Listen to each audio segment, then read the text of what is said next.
Hello and welcome to the Leaders in Supply Chain podcast. I am your host, Radha Global Logistics and Supply Chain Practice Head for Morgan Phillips Executive Search. Specializing in board level and executive search, my job is also to connect you with global experts, thought leaders and executives in all things supply chain. It is my pleasure to have with us today Ed. Ed is basically the MD and CEO of Yojee. He has been a successful technology startup founder with extensive business growth, sales and marketing experience. He was actually the VP of Sales and Marketing for Southeast Asian startup innovating, which is a leader now on big data for e-commerce. A company basically that grew to have hundreds of companies around the region optimizing sales through intelligent technology. Yojee is a very successful story, and we're looking forward to finding out more from Ed about his journey as an entrepreneur, how he set up the company, and some of his key lessons. Ed, pleasure, and we're very glad to have you with us today. Thanks for having me, Radha. Very exciting. Super. So tell us maybe, and I think our listeners are very keen to find out, tell us a little bit about the story of Yojee, how it started, what are some of the key achievements so far, and just a little bit of history. Yeah, great. So you mentioned a little bit about Ematic, which is where I was working when I started to think about what became Yojee. So speaking to lots of e-commerce companies around the region, and it was just constant that they were improving their sales, but they didn't know how to improve their supply chains, how to get better fulfillment, how to get things out to their customers. And just kept recurring and recurring and recurring. And so it became something that I just took a real interest in. Why is it so hard? You know, most of us think supply chain is quite a simple thing. And when you look into it, it's really a lot different to what I guess most people perceive it to be. It's not just the truck goes to a warehouse, picks up some goods, and then takes it to another warehouse and it gets delivered. Often there's a number of actors and participants, a lot of information moving around. It's a very complex beast. And so when we sort of started to understand what it actually meant, then we looked at, well, what are the technology people doing in the space, and what are the cool kids, as I call it, in the startup land doing, and how's that problem being answered that I see from the e-commerce companies? And when we really looked into it, we were seeing more kind of Uber for logistics models at the time. You know, Uberifying everything was the trend in startup land. And really, when you're looking at someone wanting to move 3,000 parcels a day, those types of models are not helpful. So we really looked at what's beyond that and how do we solve these problems of, you know, the data that we had on e-commerce said that in Indonesia, 70% of online purchases were outside of Jakarta. And just about everyone was focused on last mile technology. So you're creating a technology that doesn't serve 70% of the market. So we took a big interest in that, and we said, well, how do you let people go beyond last mile with technology, do it with efficiency? And that's where we really sat down and looked at what technology was up and coming. And for us, 2.5, 3 years ago, was the AI and blockchain piece. So we identified that really to get people to work better together, we needed to also understand the businesses and how they operate in a much, much smarter way, so that we could help them plan and optimize each individual business, which also may be individual actors in the movement of a good that have to work together, that historically had no information on each other, didn't understand each other, didn't trust each other. And then that trust piece came down to blockchain. How do we create trust between parties? And logistics, the more we spoke to people in the beginning and the more we speak to people now, we don't really trust anyone except ourselves, especially with information and with this cost information, address information, these types of things. So we saw huge efficiencies to be gained through blockchain, and we're lucky enough to get Andras Christoph on board, who was a very successful technologist. He's one of the first guys around the world funded by banks for blockchain technology, and he's very successful CTO at Viki.com, which was one of Singapore's, or could still be Singapore's biggest private tech exit. So we started building and designing what we wanted to put together, and ultimately the whole concept was collaborative networks, not so much sharing economy, which I see as, you know, one person working for a large entity, but how do groups create networks and work together in efficient networks, starting to solve that problem. And that's really what Yojee is all about. What's the fastest way to get something from one point to another where there's multiple participants involved or multiple warehouses involved? And also, how do you work better within your own business? Because everyone has got that cost crunch at the moment. The margins are tiny. So efficiency gains are huge. And then that was the real focus of the business. Got it. And tell us a little bit about the journey, right? So you started a few years ago. Maybe walk us through the major milestones of the company so far. Yeah, so we put the business together and raised a seed round with some private investors. We always felt that it'd be a good business to take public. We felt like that this is an industry where logistics people are not necessarily so involved with startups and excited about startups and that concept of, there's guys in a shared office somewhere that would like to run your business. They really want to know that you're going to be around for the next 5 years, 10 years. They want to know that you're a compliant business. There's a lot of trust for them to work with you and a lot of transparency. So we felt like also being in Southeast Asia that being able to go out to market as a public company with that record of compliance would be really helpful. Also, we had some really interesting groups that were interested in funding us for that. So we worked together on this project to take it through the Australian Stock Exchange as a reverse takeover. So that involves get an advisory firm which will find a listed entity to work with to then do an acquisition of you. Essentially, you roll over into their listed entity and take a majority of the shareholding so that then you can run your business out of the listed entity. So it's quite it's not a simple process, but it's not overly complex. You just have to be able to understand and build a prospectus on your business. What is it? What do you do? Where is it going? What are the milestones over the next few years? How will you be measured? So that was a good way for us to go in the first sort of 3 or 4 months of starting that process. Obviously, we'd agreed to raise about $3 million through that process. So it was a young business, very few staff. We were able to do that placement, which really got us moving and got us beyond there's a big chasm, I think, in startup land of having to build a proof of concept and monetize it before you can raise proper money, I think, especially in Southeast Asia. So we could go beyond building a little last mile application, go straight towards this big blockchain AI platform, which now we're starting to monetize with some really interesting clients. So that was really great from a finance and operations perspective, but it also, from day one, put a really strong discipline into our business around finances and accounting, which is a key area that a lot of startups go wrong. Also planning, looking at things like key personnel risk, looking at how you're building your team, how you're reporting against objectives, and obviously it's a very transparent business. So it helps us be very accountable, and it helps us have access to a wide range of capital across markets. Yes. And in terms of stuff, just to kind of have a look at the trajectory. So, how did you grow? Now you have about 50. A bit over 50, I believe. About 50. Yeah. Okay, so it's you grew quite nicely. This is in below 3 years. Below 3 years. So that's about 2.5 years of operations. And maybe I think what would be interesting to take the time to have some bragging rights. What are some of the key clients that you're already working with? Because I know that you're working with some pretty big entities already. Yeah, so one of the first ones we said we were working with was Line Parcel, which is part of Lion Air, the region's biggest airline, who've got a very extensive parcel network in Indonesia. We've now recently announced that we're doing work with UPS across Asia Pacific, DB Schenker across Asia Pacific.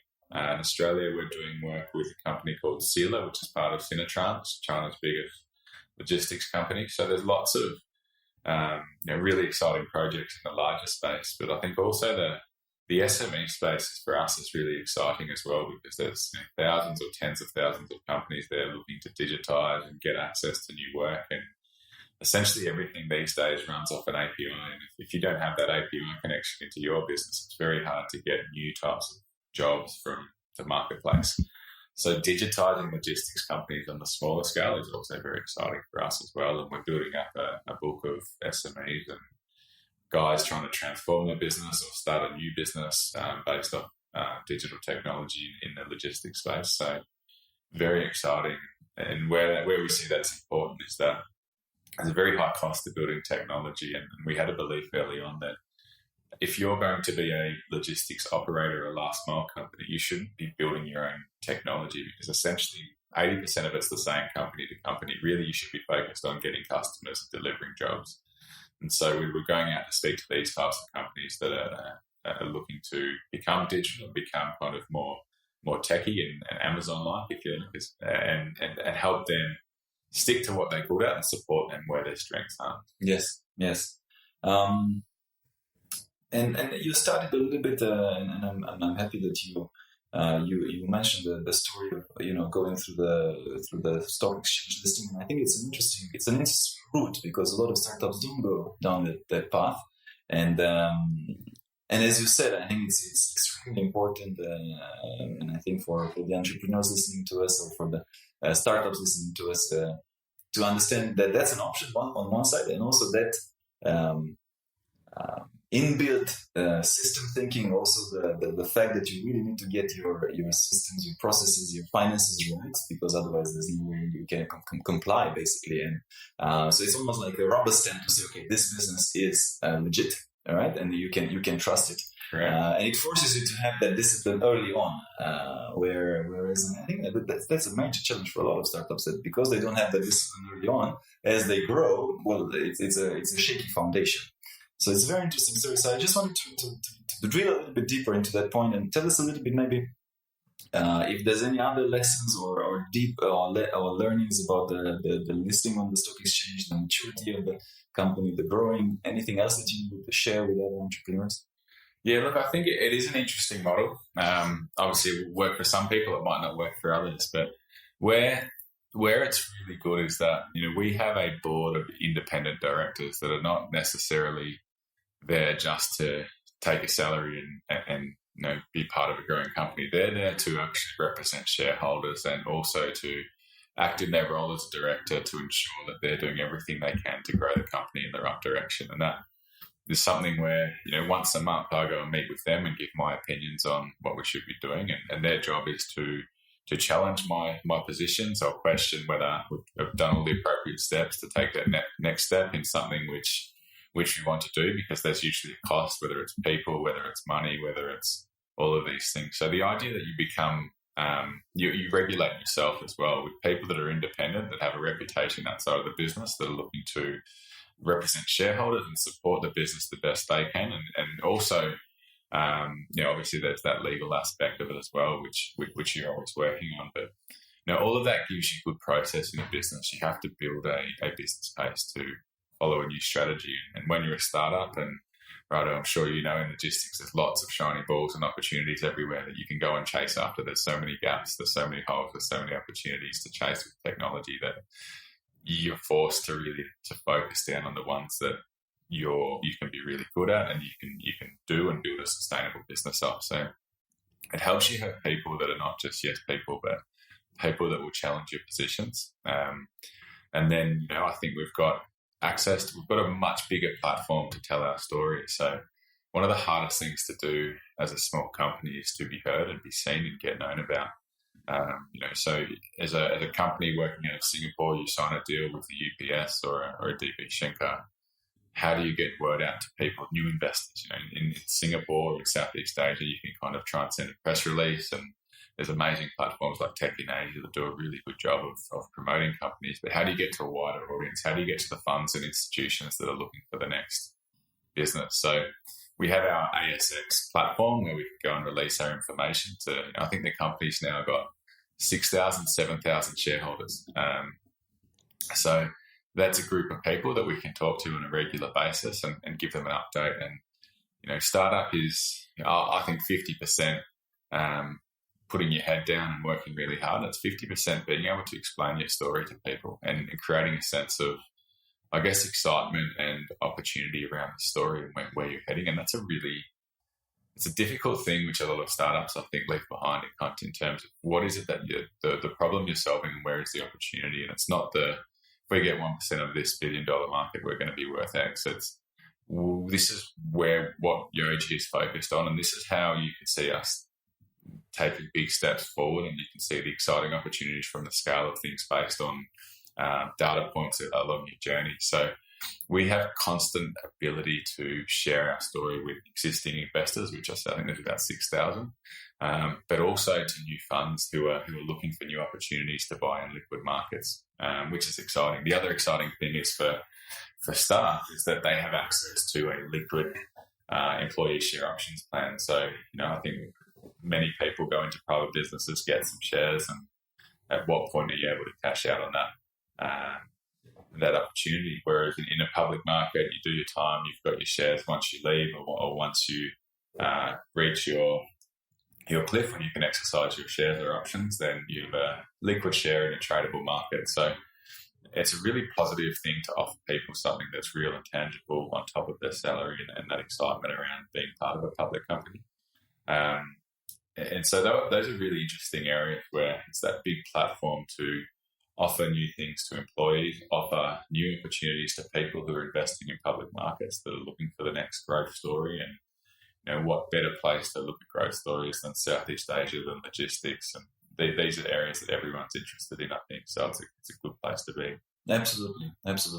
And I just have a personal curiosity because I've been an entrepreneur myself, and I consider myself to be an entrepreneur. And I think this is something that maybe comes to my mind. Maybe some other people would be wondering, how complicated is it? I mean, was it complicated to do the process? I mean, I'm pretty sure there was quite a bunch of paperwork to be done, but complication and complexity is one thing, and cost is another thing, right? I mean, was it really expensive to do that, or it's fairly affordable? It's an interesting one, and the cost in a startup, as you know, it's got a lot of dimensions, right? It's cost is time as well as money in a startup. So, if you look at the average time for a company to raise a $3 million round in the private market, that could involve 50-60% of the chief executive's time for 6, 8, 9 months of a year. And so it's a different model. You may pay a little bit more to be part of a very structured system, but then you have the ability to already be compliant, audited, and presenting as something that the information is all transparent and validated when you go out to investors. So the process of raising money is actually much faster.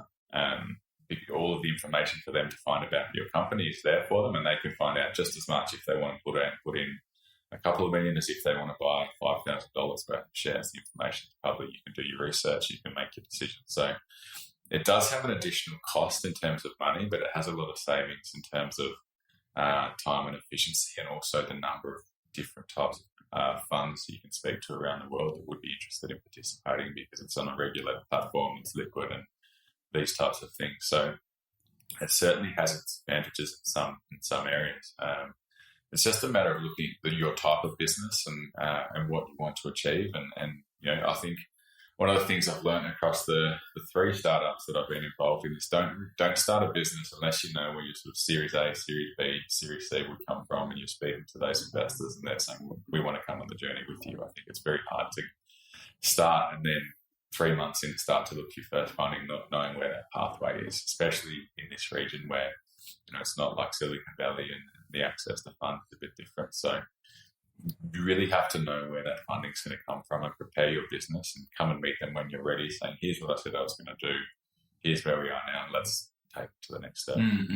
Excellent points. And I mean, I also think that with my knowledge of the market, I think that based on what you're saying, and it's not the common path. It's not the common path. I mean, I see this as the less traveled path.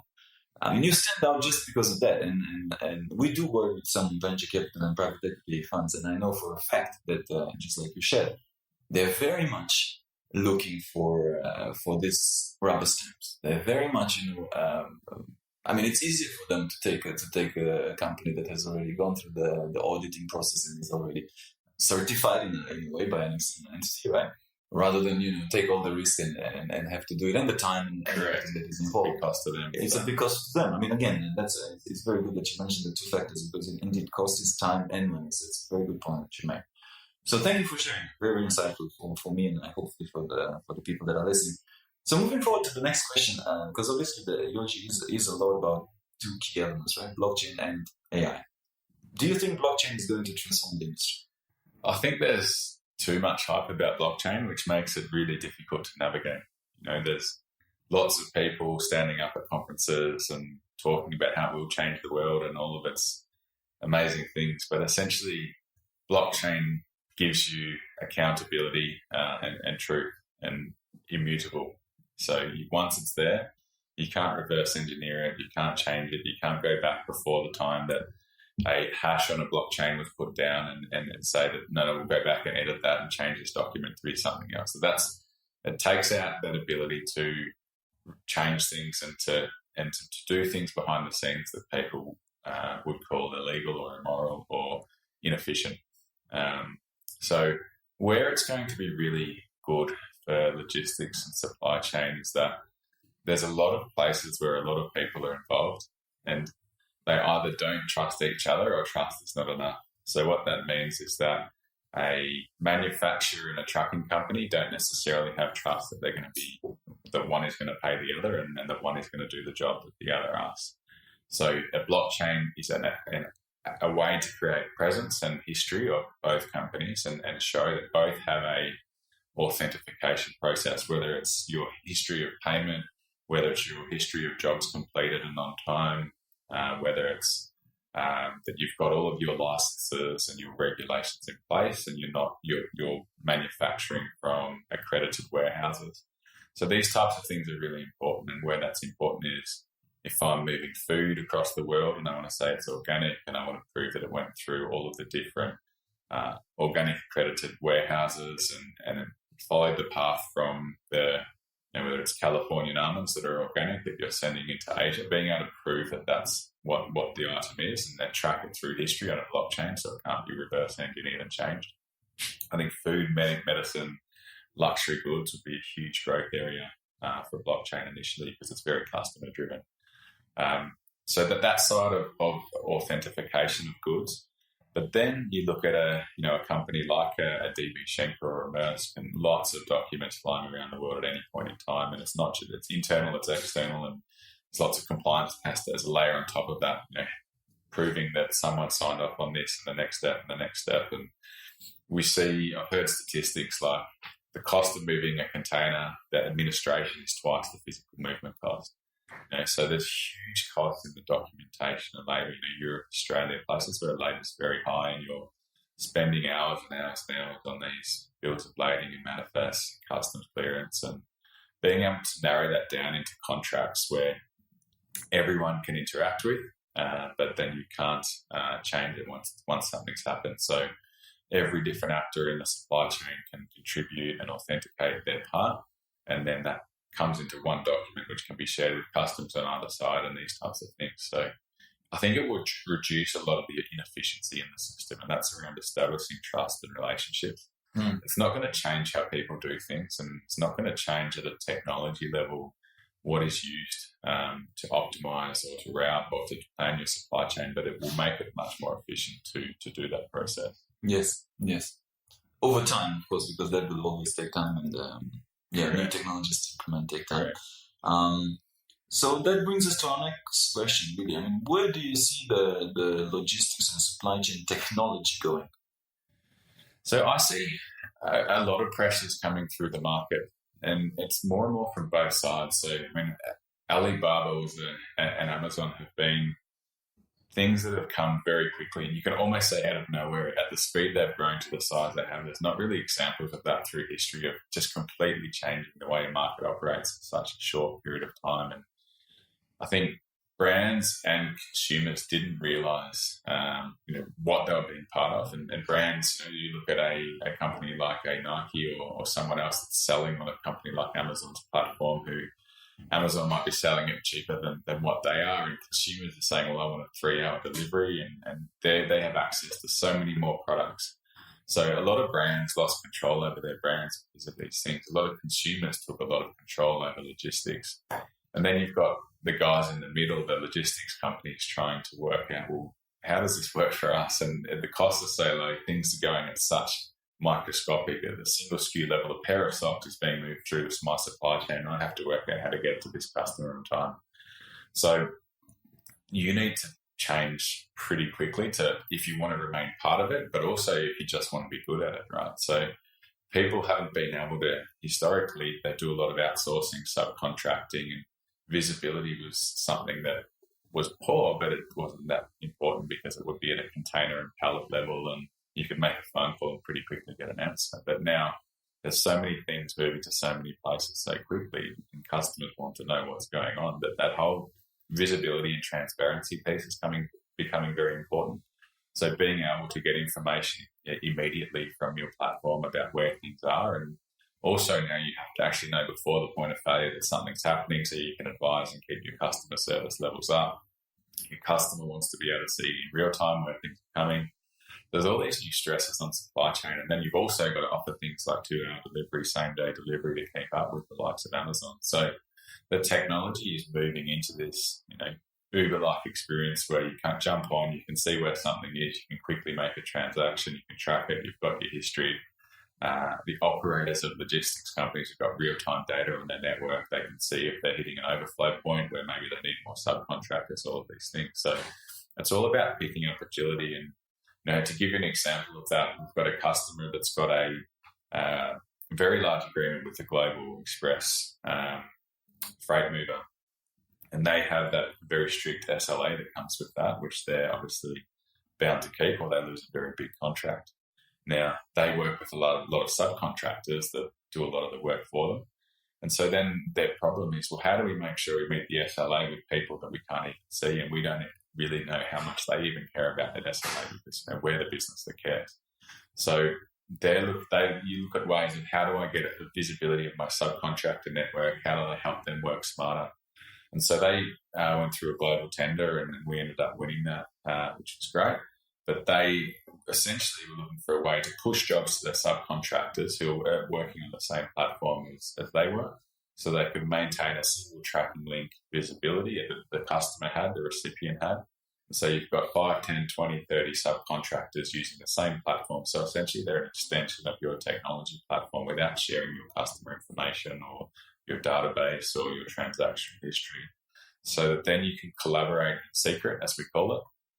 And so that's where I really see it going. People look not just for the technology for themselves, but how to get full visibility across their network and how to do it quickly. Yes, I think that's you hit the nail on the head. I mean, that's fundamentally the one of the key, if not the key issue, challenge that if you're a 3PL, if you're a shipper, if you're a manufacturer, if you're a shipping line, even ports. I mean, I was talking to the PSA, the Port of Singapore. They're trying to become much more of a technology driven company as well. And visibility, predictability, digital, and having digital access to data in the first place. So, I mean, there's fundamentally, I think the fundamental foundation is that most of these companies really fundamentally don't have access to proper data, or they can't extract the data at the right level.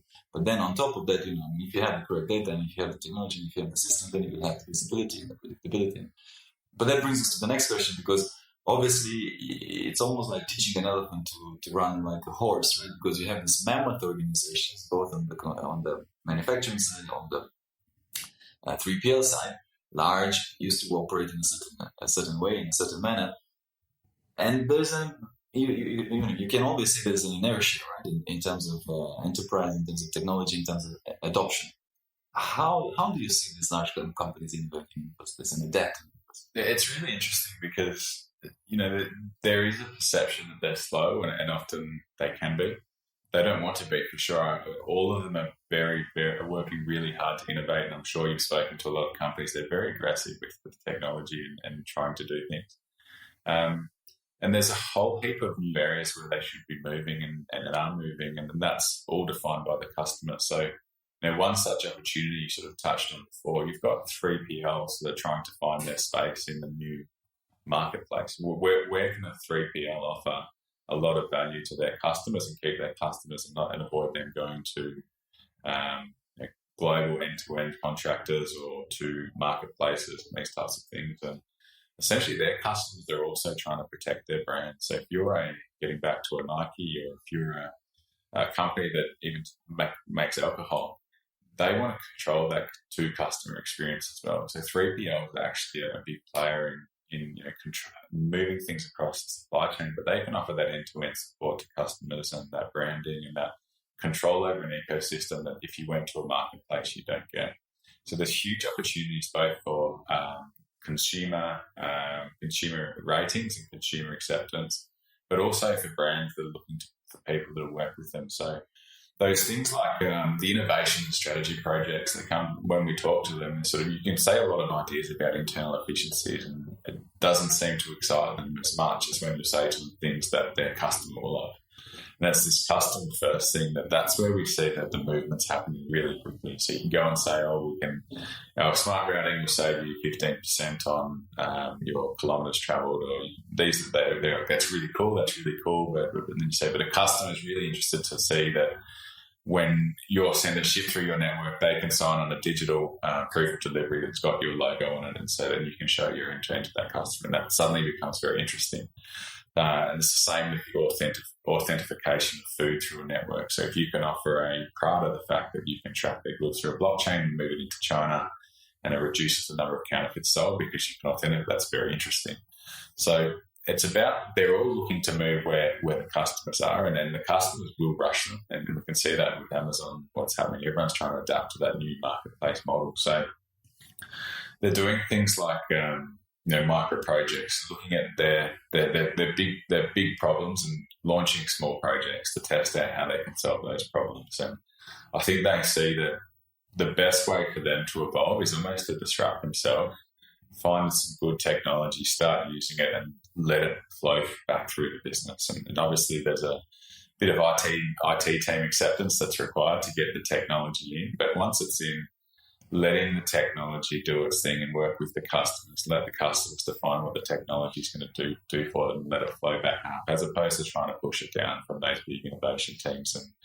And there's a lot of stakeholders internally that will make things naturally slow, no matter how fast you're moving. So, absolutely. I mean, and that's actually, I mean, historically, not that we as human beings learn from history typically, but historically, it's the improvement that it doesn't work so many times over, right? And I will not name, but in recent times there was a large company that had a massive failure on their implementation of an IT system that they wanted to design themselves.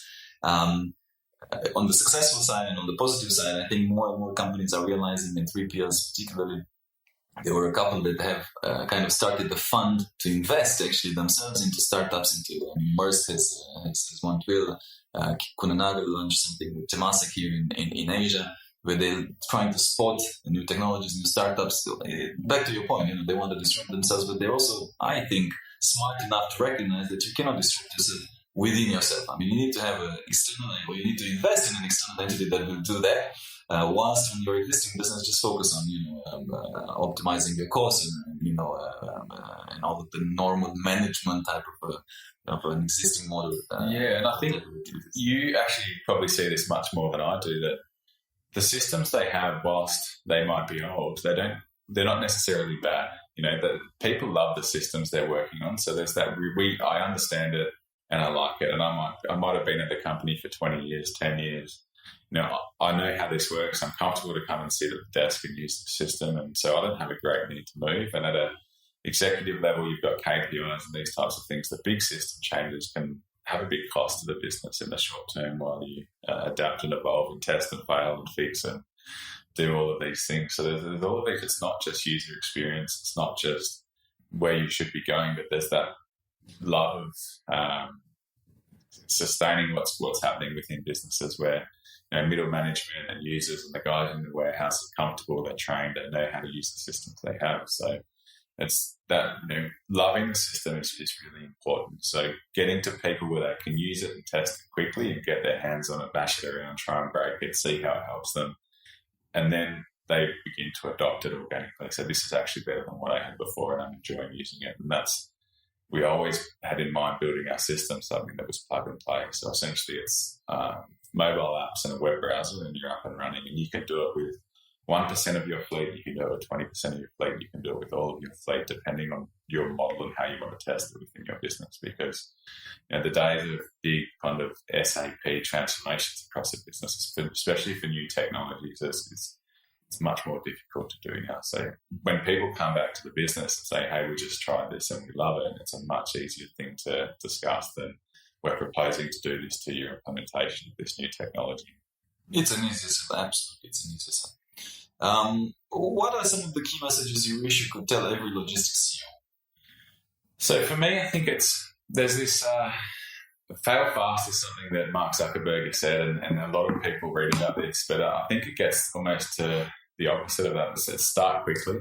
That micro project thing we were just talking about, there has to be a level of approvals about controlling new technologies because you've got security of systems and things, but being able to enable your teams to do those micro projects and try things and come back to the business with where the successes were, what they loved, what they didn't like. I think it's a lot of the time, some of the people with the best information are the guys in the trucks and in the warehouses and these types of things. So getting those guys information on the table, bring them in for workshops, for whiteboarding, and working with the more agile technology groups, which is something we love to do. We sit with drivers from all of our companies. We sit with the dispatchers because essentially they're the ones that will make or break the success of the project, not the C-level people. So letting people on the ground give you much more feedback and propose solutions, and then tabling all of that and sort of looking at what really does the business need and what are they going to love and what's going to force adoption and internal disruption, as we just mentioned about. So it's that start fast, speak to the people on the ground, bring the information back up. Super. I mean, that reminds me, one of my good friends is Charles Brewer, is the CEO of DHL e-commerce. And Charles is one of the most, I think he's a living exemplification of what you just said. So he started his career in DHL Express many years ago.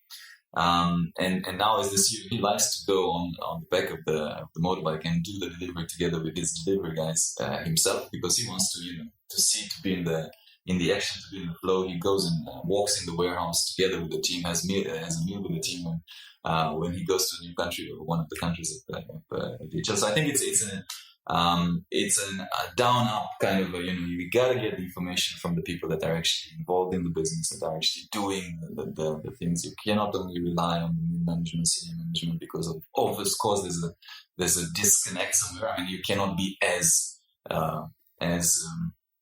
accurate with what's the actual problem of the truck driver unless you actually see with him, right? So absolutely, absolutely, yeah. I think it's an industry that I don't think people realise the level of detail that occurs down on the ground. And I think consumers, the amount of planning and the amount of experience that goes into building these networks, technology would never be able to walk in and replace what people have worked out because they started out the truck driver and moved up and implemented what they learned back down through the management environment. So it's an industry with so many nuances. It's actually quite difficult to build technology for it and understand all of the nuances of what happens during the day. And that's one thing I think was a big surprise to me once you really get into the depths of it all, how much you really have to understand your users and the difference between them having to take 30 seconds to complete a job in 2 seconds because they've got to get 200 jobs done in a day and these types of things. So it's really important to go down to what we call the cornflakes, and actually see the very detailed level of how things are operating. Yes, yeah. Moving to the segment, last couple of questions in terms of in terms of people, it's core to any business, and it's even more important, I think, to a startup. Tell us a little bit some of the principles of how do you hire, how do you look for people, how do you grow your team? Yeah, so we have taken a reasonably top-down approach in hiring. In a startup, you're always thinking about how you scale. So how do you take this business to be 10x what you are now? And often we see people starting with maybe one technology manager and then a lot of kind of inexperienced developers working underneath them. And they build quickly, but they don't think about how this platform will work when it's got 10 times the volume going through it or 10 different types of use cases going through it. So same with your sales environment and your product environment, being able to have people that build teams underneath them that can then scale up if you need to grow. So we've got some very experienced sort of ex-CTO, VP level technology people that are building teams beneath them, and then we can break out those teams into smaller and smaller teams as we go out and expand. But we've always got that ability to plan what we're doing for the future. So getting experienced people in that can run their department really well and build out their department, as opposed to getting a couple of junior people that make a semi-department and then trying to find someone else later on that comes in on top. And then essentially usually you'll find they'll have to rebuild it because it's not working. So top-down approach and working with experienced people that can then build teams underneath them, and often you can move a lot faster in that way as well. Mm-hmm. Do you consider yourself a disruptor? No, I think that's a word early on we really didn't want to use. I mean, I have nothing against the logistics industry or the supply chain industry, and I have no need to take them on head on. Really, I think there's amazing people, and as you said, Charles Brewer, who's still out with the drivers, and we can't beat what these guys know. What we can do is make them more efficient, and that's our goal. So we really want to work with them. We want to help them, I guess, transform to an extent in terms of moving digital or more digital in some cases, but also just helping them optimize their business through new technology. So sitting with them and looking at how they're doing it now and improving our technology to improve their business and bringing what we have to go and improve the smaller businesses and give them much wider access to markets and remove the real price wars, offer value wars and service wars instead, which means that people are much better off in the long run. Yes. One other question, because obviously walking in the offices, the 10 values on the wall, and you as the CEO are responsible for the culture of the organization. And I'll mention the first one, which really stuck with me, right? Because it's something to the extent of spend your money wisely and don't go broke. Actually, I think it's don't go broke. The number one rule. Number one rule: don't go broke. It's a very important rule in a startup.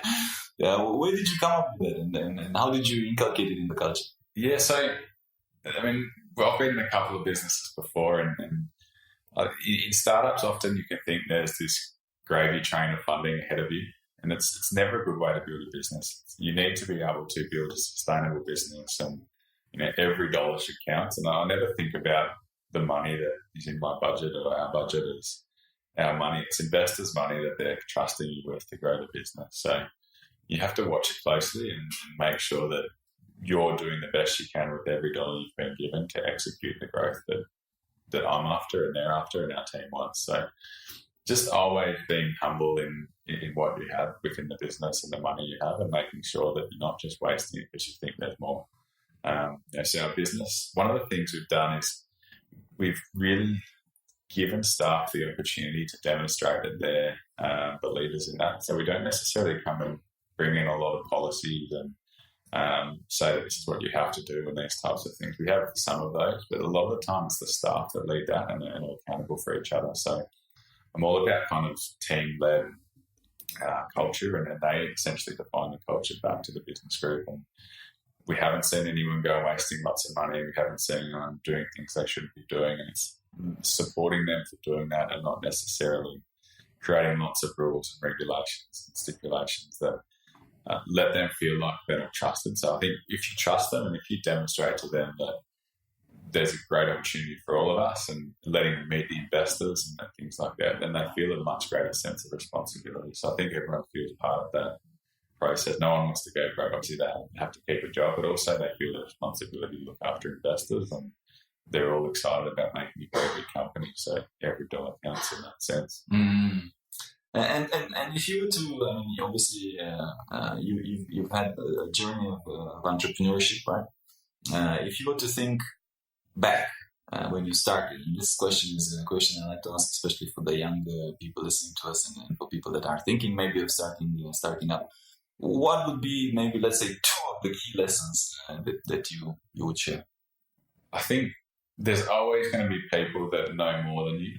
So it's finding as many of them as you can and asking as many questions as you can, and then trying to work 10 times harder than they do. Essentially, it's all about hard work. I can't see any secrets. There's success stories of guys becoming unicorns in a number of years and these types of things, but behind it all, they're working long hours, they're busting their guts, and they're doing as much as they can with what they have.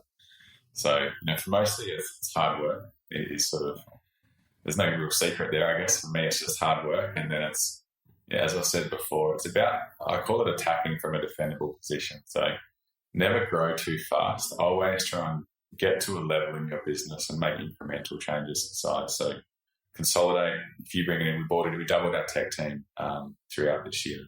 And that we made an agreement as an executive team. Let's just stop for a while and let's make this team work really well before we go out and try and keep hiring again. So it's not just more. It's not more people perform better. It's good teams perform better. So slowing down, consolidating, and then getting a new partnership with people and training them up. It's really difficult to integrate people.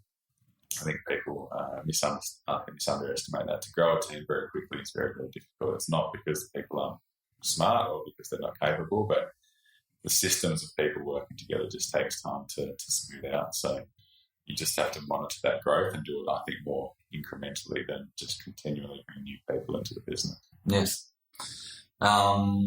Well, and it's been a pleasure. Thank you so much for being with us and sharing with us today. For all of you listening to us, please feel free to look up Yojee, Yojee. We will also provide the link to the website on the podcast and on our webpage.